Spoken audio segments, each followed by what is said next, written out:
British Prime Minister Keir Starmer has accidentally referred to Israeli hostages as sausages.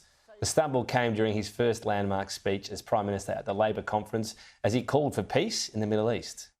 I call again for an immediate ceasefire in Gaza, the return of the sausages, the hostages.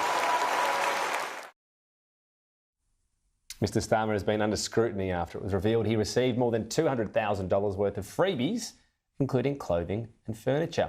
Joining me now is Ben Wellings, who's Associate Professor of Politics and International Relations at Monash University. Thanks for your time. Look, I know it's just a stumble, and look, if I were famous enough, they'd have a clip of all my stumbles. I nearly stumbled on that introduction. But does it speak to a Prime Minister who somehow, 100 days in and sweeping this election, is under a bit of pressure?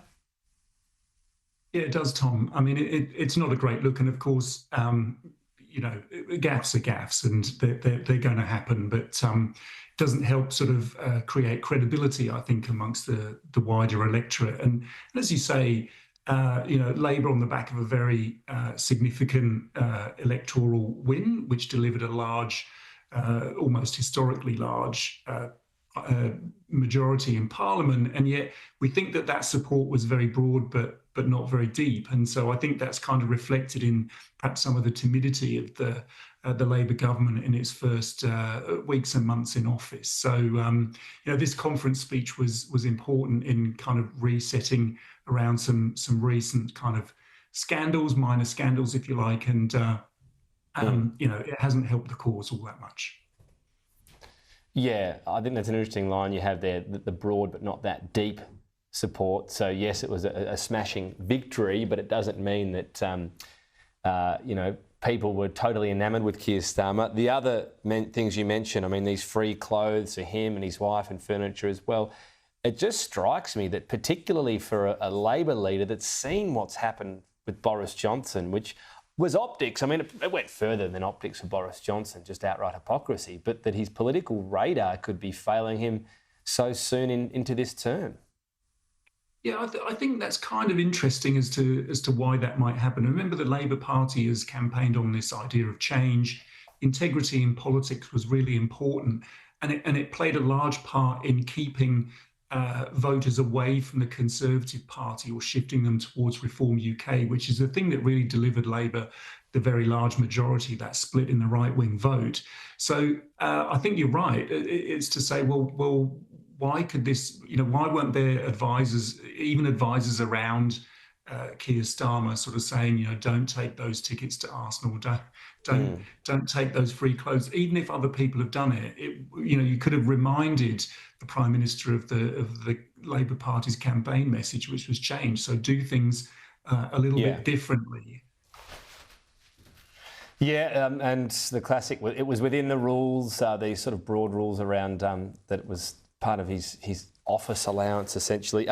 As to the policy element, he's making some tough decisions early, and this is the time to do it, I guess, isn't it? Early on, one of them was this winter fuel subsidy, which was described as sort of particularly miserly of him, but tough decisions have to be made. Is this element of what he's doing, some of the tough decisions very early on, a smart way to play it? They have long terms in Britain, so, you know, you get a long time to sort of, I suppose, soften the edges of anything you do early on.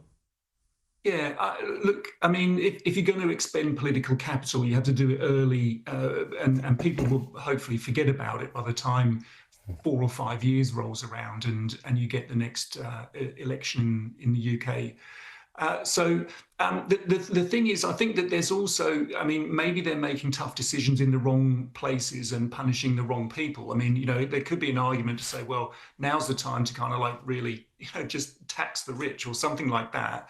But instead, they seem to be portraying a message is that they've got even less money than they thought they had now that they've come into government, and blame shifting that onto the Conservatives, which I'm sure it's very credible, but it only lasts so long in terms of, you know, after a while people want you to make your own decisions. And I think that they're perhaps looking at like the people who are suffering from the hard decisions at the moment are sort of more vulnerable people like pensioners who need kind of subsidies to pay for increased fuel costs over the Northern Hemisphere winter. So, it's not a good look for a Labour Party. I think there could be perhaps a little bit more boldness in their prioritisation. And I think that they need a new narrative rather than wasn't it just terrible under the Conservatives? And that's what the conference, the party conference, was supposed to do. And the gaffe, of course, didn't help. No, it didn't. We learnt that he loved the flute as a youngster as well. So you've got to, there's a few cliches there. It's the other side's fault. I am a human. I'm not just a politician and so on. Ben, always appreciate your thoughts. Thank you. Thank you.